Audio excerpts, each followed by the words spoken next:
Hello दोस्तों, कैसे हैं आप सभी का स्वागत है आपके अपने इस YouTube चैनल हिंदी की बिंदी में। तो दोस्तों, आज हम फणीश्वर नाथ रेणु जी की लिखी गई कहानी लाल पान की बेगम के ऊपर चर्चा करने वाले हैं। तो ये कहानी जो है सभी परीक्षाओं में जो है पूछा गया है, अलग अलग परीक्षाओं में जो है ये कहानी दी गई है। तो आज हम इस कहानी का सारांश देखते हैं कि इस कहानी के अंतर्गत क्या बताया गया है। तो सबसे पहले हम इस कहानी के ऊपर चर्चा करते हैं। तो इस कहानी के जो प्रमुख पात्र हैं वो है बिरजू की माँ, जिसे कि लाल पान की बेगम कहा गया है। इसके अलावा जो बिरजू की माँ है वो एक सशक्त महिला है, कहानी की नायिका है, समाज और परिवार के बीच जो है तारतम्य बनाते हुए एक दबंग नारी है, अपनी इच्छाओं को दबा के नहीं रखना चाहती और वो स्वतंत्र रूप से जीना चाहती है। बिरजू के पिता कहानी में जो है बिरजू के पिता वो एक दब्बू किस्म के इंसान है और जो अपनी इच्छाओं को हमेशा दबा के रखते हैं। इसके अलावा इनके दो बच्चे हैं, बिरजू और चंपिया। तो ये दोनों जो है भाई बहन हैं और समय समय पर कहानी में जो है वो महत्वपूर्ण भूमिका निभाते हैं। इसके अलावा जो इस कहानी के पात्र है वो है मखनी बुआ, जो गांव की एक स्त्री पात्र है और जिसका कोई भी नहीं है। तो वो भी इस कहानी में मुख्य भूमिका जो है अपनी निभाती है। और इसके अलावा है जंगी की पतोह, गांव की एक नई बहू है और झगड़ालू प्रवृत्ति की स्त्री है। सुंदरी गांव की एक महिला पात्र है। तो ये सब जो है इस कहानी के प्रमुख पात्र हैं। अब इस कहानी के ऊपर आगे हम चर्चा करते हैं कि ये कहानी जो है महिला सशक्तिकरण के ऊपर भी आधारित है। रेणु की महिला सशक्तिकरण की जो कहानियां हैं उसमें से ये एक चर्चित कहानी है और इस कहानी के माध्यम से उन्होंने ये दर्शाना चाहा है कि महिलाएं भी जो है अपनी इच्छाएं दिखाना चाहती है, उनको स्पष्ट करना चाहती है, उनके अपनी शर्तों पे जो है वो जीना चाहती है। वह भी जो है समाज में आत्मसम्मान चाहती है, चाहे वो पर्दे की प्रथा हो, चाहे वो कोई भी प्रथा हो। गुलामी में रहना जो जिन्हीं को विवश करती है, गुलामी में रहने को जो पर्दा प्रथा विवश करती है, वो उसमें उनको स्वीकार नहीं है। अब बात करते हैं कहानी की।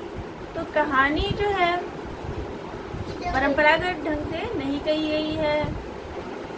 इसमें एक गांव का एक वातावरण, एक नोक-झोंक, ये वातावरण हमें देखने को मिलता है। कहानी के शुरुआत में एक मेले का वर्णन है कि सभी लोग जो है मेला देखने जाना चाहते हैं। कहानी का जो मुख्य सारांश है वो यही है कि सभी लोग जो है गांव में मेला देखने की इच्छा रखते थे और आज से करीब 10 दिन पहले बिरजू की माँ ने सभी से कहा था कि वो बिरजू के पापा बैलगाड़ी लेके आएंगे और वो उसमें बैठ के मेला देखने जाएगी। लेकिन गाड़ी आने में विलम्ब हो जाता है और इस कारण से जो है वो रुष्ट हो जाती है और चिड़चिड़ी सी हो जाती है, चिड़ी रहती है। और यही सब जो नोक-झोंक दिखाया गया है। तो कहानी के शुरुआत में हमें जो बिरजू की माँ है उसका व्यवहार जो है थोड़ा तीखापन सा, झगड़ालू सा प्रतीत होता है, लेकिन कहानी के अंत में हमें वही उसका दूसरा रूप देखने को मिलता है। उसकी जो मानसिकता का परिवर्तन है उसका चित्रण हमें इस कहानी में देखने को मिलता है। तो कहानी में बिरजू का जो पिता होता है वो गाड़ी लेने के पास गया होता है। उसके पास बैल तो होती है लेकिन गाड़ी नहीं होती और उसने जो है सबको बलरामपुर का मेला दिखाने का वादा किया था और इसी वजह से वो गाड़ी लेने दूसरे गांव चला गया होता है। और बिरजू की माँ को यकीन होता है कि उसका पति उसका वादा पूरा करेगा, उसको मेला देखने ले जाएगा। किंतु समय पर जो है उसके पिता को गाड़ी नहीं मिल पाती और इस कारण से जो है वो विलम्ब हो जाते हैं। और जब तक वो आते हैं तब तक उसकी जो बिरजू की माँ की जो मनस्थिति है उसी का चित्रण दिखाते हैं कि बिरजू की माँ झुंझलाती है।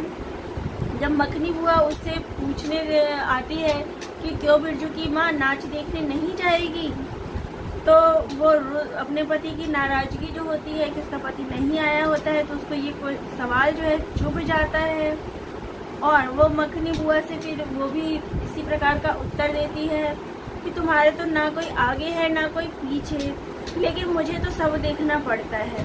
और ये बात फिर मखनी बुआ को चुभ जाती है कि बिरजू की माँ ने मुझे इस प्रकार से कहा है कि मेरे तो आगे नाथ और न पीछे पगैया हो, तब तो मैं कुछ सोचूं। लेकिन अब यही बात वो जब पानी भरने वहाँ जाती है मखनी बुआ, तो वहाँ वो स्त्रियों को बताती है कि मैंने बस इतना पूछ दिया, तो ये तो गुस्से के मारे भरी पड़ी थी और उसने मुझे ऐसा सुना दिया। तब वहाँ पनिहारिनों ने जो है उसको सांत्वना दिया। तो वहाँ पे फिर बातों बातों में लोग जो है कहते हैं, औरतें जो है बात बनाती है कि 4 पैसे उनके घर में आ गए हैं, इसलिए जो बिरजू की माँ के पैर जो है वो ज़मीन पे टिकते नहीं हैं। और इसी बात में फिर जंगी की पतोह ने, उसकी बहू ने बिरजू की माँ को जो है वो लाल पान की बेगम कह दिया, जिससे जो बिरजू की माँ का जो नाराज़गी थी उसकी वो और ज़्यादा बढ़ जाती है। और जब तक बिरजू के पिता नहीं आते हैं उसकी माँ गुस्से से भरी होती है। जहाँ वो शुरू में शकरकंद उबाल रही होती है, कहानी की शुरुआत में होता है, जब मेला देखने की बात होती है तो उसने अपने बच्चों से वादा किया था कि उसका पति जब उसको मेला दिखाने ले जाएगा तो वो मीठी पूड़ियाँ बनाएगी और इसके लिए वो शकरकंद उबाल रही होती है। लेकिन जब उसका पति आने में विलम्ब कर देता है तो वो बच्चों को भी डांट देती है और उसको भी, बच्चों को भी भूखा सोने के लिए मजबूर कर देती है कि तुम लोग भी भूखा सो। और जब उसके पिता आ जाते हैं तब उसका स्वभाव जो है तुरंत ही बदल जाता है। वो भी खुशी से फिर जाने को तैयार होती है और सिर्फ वो स्वयं ही नहीं जाती, और भी जो औरतें होती है, जंगी की पतोह होती है, सुंदरी होती है, उनको भी अपनी गाड़ी में बिठा लेती है और बाकी सारा खाने पीने का इंतज़ाम तो उसने पहले ही कर लिया था। तो वो और उसका जो सारा वैर द्वेष था वो भी ख़त्म हो जाता है।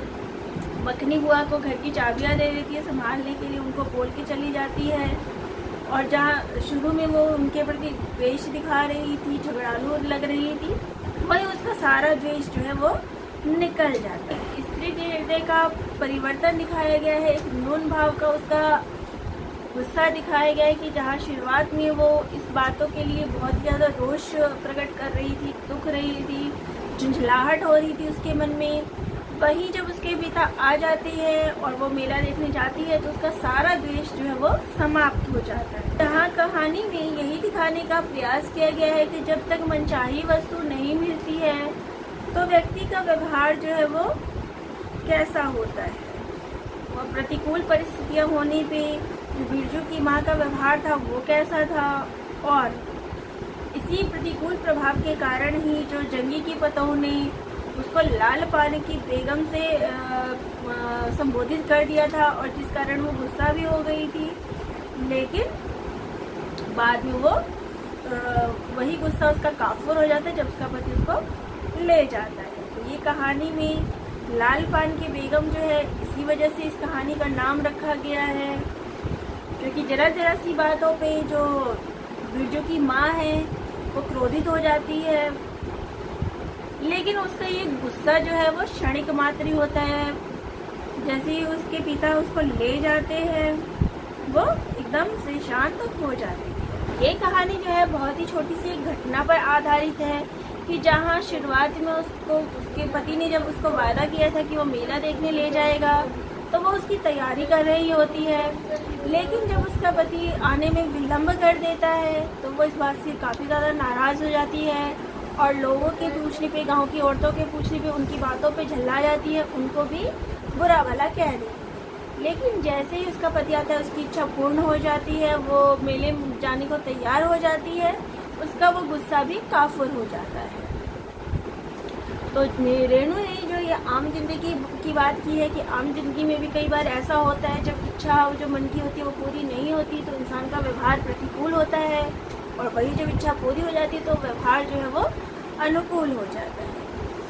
और इसी कारण बिरजू की माँ के व्यवहार के कारण वो तुनक के जो गुस्सा हो जाती है बात बात पे, इसीलिए उस कहानी का नाम लाल पान की बेगम रखा गया है।